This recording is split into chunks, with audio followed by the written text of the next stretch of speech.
Thanks so much for joining us for the very first episode of Ask the Pediatrician with Nevada AAP. My name is Rebeka Acosta of A&J Patient Advocacy, and I'll be your host tonight. Before we get started, just a few housekeeping notes. For those of you that are joining us live, you can put your questions for our doctors in the chat box. We'll do our best to get to each of them tonight. This episode is being recorded and will be available on Nevada AAP's website in the coming days. And any resources that we share in the chat box tonight on the live broadcast will also be a part of that recording and available to everyone watching. So let's get started. I'd like to introduce to you tonight Lee McAllister, who is the Executive Director of Nevada AAP. She'll be behind the scenes doing our technical things. We also have Dr. Terrence McAllister, who is the current president of the chapter, and Dr. JP Vilai, who is the current vice president. So I would love to invite Dr. JP Vilai to join us and get started. So he is a board certified pediatrician. Like I said, he serves as the vice president of the chapter, and he is also the school health champion and a homeless youth advocate. Thanks so much for being here, Dr. Vilai. I would love to turn it over to you for a further introduction. Great. Hello. Thank you for having me. Like Rebeka said, I'm a pediatrician. I practice in Las Vegas, and I have a passion for homeless youth health as well as all things school health. And today I'm going to talk a little bit about vaccines that are needed for school in Nevada, as well as a little bit about the laws about how medications are given in schools. Great, thank you. I think it's such an important topic. I am not only a patient advocate in the pediatric space, I am also a mom. My kids are now teenagers, so we have run the gamut of needing different support from our pediatrician and with the school team. So and I think this is such a great topic to present. Um, so on the topic, of vaccines for school, the AAP has an evidence-based vaccine schedule that was just updated last week. It covers vaccines for infants through age 18, and you can download the full schedule from the Healthy Children website. And I believe we're going to have a link saved in the chat here for those that were on live. In Nevada specifically, state law requires children entering public school kindergarten to have a very specific set of vaccines. Dr. Vilai, can you go over what is required for a child to enter in kindergarten in public school in Nevada? Yeah, absolutely, sure. So, entering schools, there are a certain number of vaccines that are required, and I'll name some of them. So, diphtheria, tetanus, pertussis, polio, rubella, um, measles, mumps, hepatitis A, hepatitis B, varicella, which is chickenpox, and then streptococcal pneumonia and Haemophilus influenza vaccines. So these are all vaccines that we focus on that help to prevent serious illnesses like measles, mumps, chickenpox, whooping cough, meningitis, polio, and also influenza as well. Many of these diseases, I think they were once common in children, and some caused actually lifelong disabilities and death, even death, you know. So, but today, these vaccines, because of the vaccines, it's really rare that we see some of these diseases. And so I think that's kind of the plug that I would like to make for getting vaccines on board. Schools are a unique environment. We've got a lot of kids huddled together. They spend hours together in classrooms and cafeterias and playgrounds, and that's really prime breeding ground for germs to spread, in these settings. And so vaccines don't just protect the child who gets them; they also protect classmates, teachers, and staff, and especially those who might be too young or too ill. Or might be medically unable to be vaccinated. Mhm. And this concept is called this community protection concept is called herd immunity, right? And so Okay. herd immunity basically means that we protect as many people as we can, and then hopefully because of that, then some of the other people who are not able to get vaccines will also relatively be protected. So unfortunately, what we're seeing is that in some schools and in some areas, the level of protection is falling below that threshold of herd immunity, which is even more of an important reason to get kids vaccinated and try to prevent those diseases from spreading. Vaccines themselves, they're very effective. They've been around for a long time. They're also very safe. They've been extensively tested in trials and things like that, and so we know that they're safe. But just like any other medication, they can have some side effects. Fortunately, the side Hmm. effects are very mild in general, so it might be um, localized, like redness or pain at the site of injection. But other than that, serious side effects, they're very, very rare. And so the risk of getting the disease themselves is much, much greater than anything that you're going to Mm. get from getting a vaccine, you know. So I think kind of the big picture here is that when parents keep their children up to date on vaccines, they're not only protecting their own child, but they're also protecting other people, the classrooms, keeping everyone safe. And then students also miss less school because of it. And then we can prevent any outbreaks from happening. Honestly, vaccines are really one of the simplest and most powerful ways to support public health in our schools. That is a great tagline. We need to get that on a shirt. Um, when you were reading off the list of vaccines, it sounds like a lot. And I'm Yes. sure in your practice and other physician colleagues have fielded those questions before. It sounds like so much. Like, is it too much for my little kid, for my little person? So I'll let you answer that later on because I do want to ask you while we're on the topic of entering school. So kindergarten is obviously a really big milestone for kids.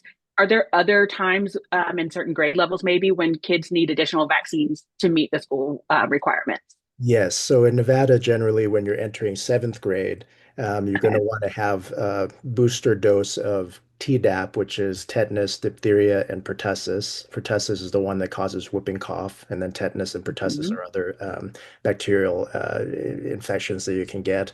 The other one is meningitis vaccine. So those are the two Mm. you want to make sure that you have entering seventh grade. And then before you enter 12th grade, which is usually around the time that kids are about 16 or so, you want to have a booster of that meningitis vaccine. So those are the ones that often maybe might be forgotten about because you're not really thinking about it as kids get older, but those are ones that are required. And also, obviously, we as pediatricians and the American Academy of Pediatrics, we wholeheartedly recommend those because these are ones also that, especially meningitis, when kids are getting in close contact, when anybody is in close contact, that's when meningitis usually likes to spread.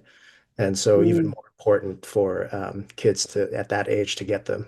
Yeah. Yeah, that's a great point because, our tweens and teens are going away to sports camp and youth group camps and all different kinds of things. And so they are definitely um, all together.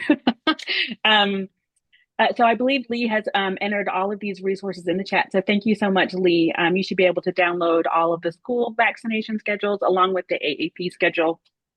Um, for me as a parent and an advocate, it's really important and critical for me in my work and at home for families to understand what the vaccines are, when their children should get them, and why they're so important. So I think it's great. Your explanations tonight have been absolutely wonderful. For families who may be like mine and juggling school, sports, work, grocery store runs, I have teenagers. I'm not exactly thinking all the time about vaccines. So I want to share a resource with families that are watching and will watch the recording that is specific to Nevada. It's called WebIZ, I and then the letter Z. Um, it's a statewide immunization information system where parents can download their child's vaccine records for free, all vaccines that were provided in Nevada. If your child received vaccines in another state, that state should also have a electronic system that you can request their records as well. So again, that's webiz.nevada.gov for those, and that'll be in the resource chat as well. So I'm just checking the chat box here to see if we have any questions. And I know there were some, while people are entering their information, there was a couple questions I received with the families who registered. And one parent asked what types of vaccine exemptions are allowed in Nevada, and can you give Sure. us details about that? Sure, yeah. So in Nevada, there's two types of exemptions. There's medical exemptions and then there's religious exemptions, right? And so I Okay. think that those tend to be, the most common ones that we see.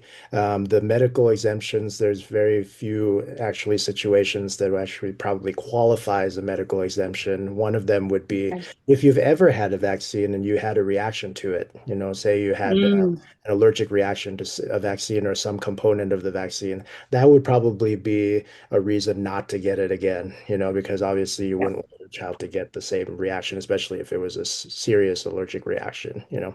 Other than that, there's not a whole lot of reasons why kids could not get vaccines.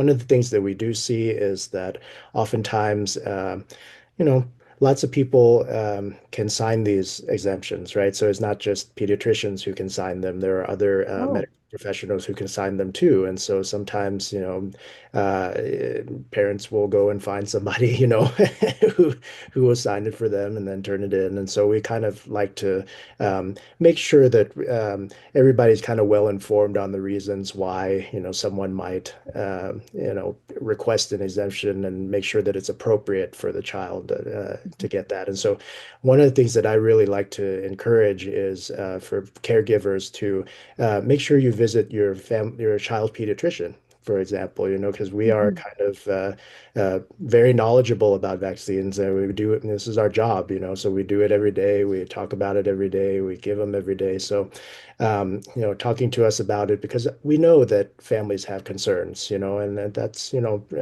natural to be concerned about your child. What we want to do is have a conversation so that we can come to an agreement on because ultimately we want what's best for the child. Right. Absolutely. Do you happen to know off the top of your head, like how is Nevada looking as far as what percentage maybe of students are have filed those exemptions from vaccines, and are we reaching that the level that we need to reach out to where we are accomplishing herd immunity and protecting all of our kids? Yeah, I mean, I think that right now, I think, the levels of exemptions are relatively low, but they're increasing, and so that's one of the things that we want to look at, especially with what's going on in the country right now. Mm-hmm. It's a lot of questioning about vaccine safety and efficacy and all those things. So we really want to kind of make sure that all those exemptions are appropriate, like I said, Yeah. and so I think that, yeah, but right now, I think, it's manageable, but also we're kind of keeping kind of a heightened, sense of just kind of watching everything and making sure that, things are going in the right direction because we do want to maintain that herd immunity. And as I was kind of saying Yeah. before, there are some diseases, um, and I think, measles is an example of one of them. Mm-hmm. There are some schools, in Nevada where that herd immunity level is falling below that. And so that is a result Wow. of some of the exemptions, and not necessarily in Las Vegas as much yet, but in some of the other communities. Yeah. So Mm-hmm. All right. So that's something to keep our eyes on then for sure. One of the questions I wanted to make sure we get in before our time is up is something that I get a lot of inquiry as an advocate with families calling me for assistance. Can you kind of go over what the laws are in Nevada for kids being able to carry their own medication and administer their own medication at school? I know there are certain statutes, but I think it would be great to hear from a pediatrician about what it covers and kind of how that came about and why it's so important. Oh, sure, absolutely. So I think, in most schools, medications, whether they're prescription or over the counter, are usually kept by the health office and administered, Hmm. by the school nurse or staff. But there are some exceptions where students can carry and administer their own medications. So one of those is something called an EpiPen, right? So if Mm, anybody ever knows of, have you ever heard of that, or if you've ever had anybody or known anyone who's had a severe allergic reaction, to a food or to some other allergic substance, you probably know that you carry kind of an emergency EpiPen, and you kind of, mhm. one of these reasons is, if you get exposed to that again, let's say, something like peanuts or something. A lot of people have peanut allergies, and so people with peanut allergies will carry an EpiPen. If they were ever to be exposed to a peanut containing food, then they could put that EpiPen into their thigh usually, and then that would kind of help to prevent them from having something called anaphylaxis, which is a severe allergic reaction where you can't We don't breathe want very that. well, you get rashes, all those things. So that's one that kids can carry on their own. The other one is a lot of our kids have asthma. Right. And so with Mm, asthma, they usually need inhalers. And so inhalers are something that they can carry on their okay. own. And then certain prescription medications that they might need. Um, Yeah, so I think that in order for them to carry these medications, obviously it may be more challenging the younger the child. And so we want to make Fair. sure that the child is old enough to kind of understand how and when to use that medication and then use it correctly. And then also be able to kind of demonstrate responsibility in using that medication. So as long as we can kind of demonstrate those things, I think they're able to carry that with them. And I think that, definitely check with the school and the laws that, kind of regulations in your area. But I think that's pretty standard across Nevada that those situations, especially inhalers for asthma and epinephrine or EpiPen, Hmm. severe allergic reactions, you can carry those. The one thing that we also want to make sure is that, in the beginning, I always tell families are right at the beginning of the school year, make sure that you have the paperwork that is necessary because you always Yeah. have to have these forms to be filled out, and oftentimes schools are pretty strict about that. And so if you don't have your Hmm. paperwork in place, no matter what it is, they won't really let you or your child carry that medication. And so I Yeah. think there is a form, especially here in Las Vegas, the Clark County School District has a form. I'm Hmm. sure that, in Reno or Washoe County, I mean, I'm sure they have a form too. So make sure you know what the forms are, make sure you get them signed. Sometimes it's just the parents that need to sign it, but sometimes it's the physician and the parent that needs to sign it. Okay. Just have those up to date and turned in so that there's no problems when your child needs to have a medication at school. Yeah, absolutely. I always tell families if you have a child with medical needs that goes to school, that nurse should be your best friend, or you should be their best friend. Having that open communication will help eliminate these hurdles and forgetting a form. And personally, one of my sons takes medicine at school, and he's old enough to do it on his own. So every year, like August 1st, I have on my calendar do all the forms for school before school starts. So, yeah, that's great, and I'm so glad that Nevada has those laws on the books that allows kids to do that. Check the chat one more time, and if not, I do have one question that someone submitted during registration. They asked, "How is the schedule of vaccines tied to the schedule for wellness visits with for kids?" Yeah, I mean, I think that that's very closely tied to that. So when we have kids come into the clinic, generally we will start vaccines around 2 months of age, and Okay. so I think that at 2 months of age, we get a set of vaccines that really well correlates with what is required for school entry, even though we know that they're not going to be going to school for a little while. But Hmm. generally, what it needs to happen is you need multiple doses of those vaccines to be fully protected. And so it takes a little while to do that. And so at the visits, we have, which are 2 month visit, 4 month visit, 6 month visit, 9 month visit, 1 year, and then it kind of spreads out a little bit from there every three Hmm. months. 6 months. Um, those are meant to, not just for vaccines, but also to make sure that your child is growing well, developing well, a chance for Hmm. you to ask any questions that you might have, in terms of your child's growth and development.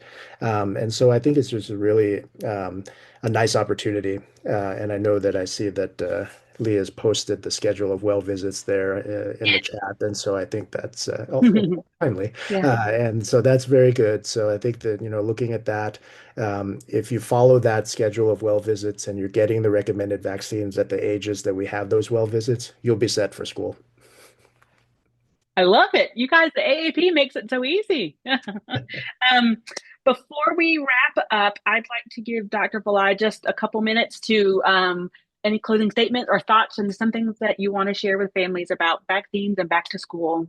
It's all yours. Yeah, sure. I mean, I think that obviously, there's a lot of information out there. And so one of the plugs that I usually like to make is to go to a source that can be trusted. And so one of the Mhm. sources that I trust is something called healthychildren.org.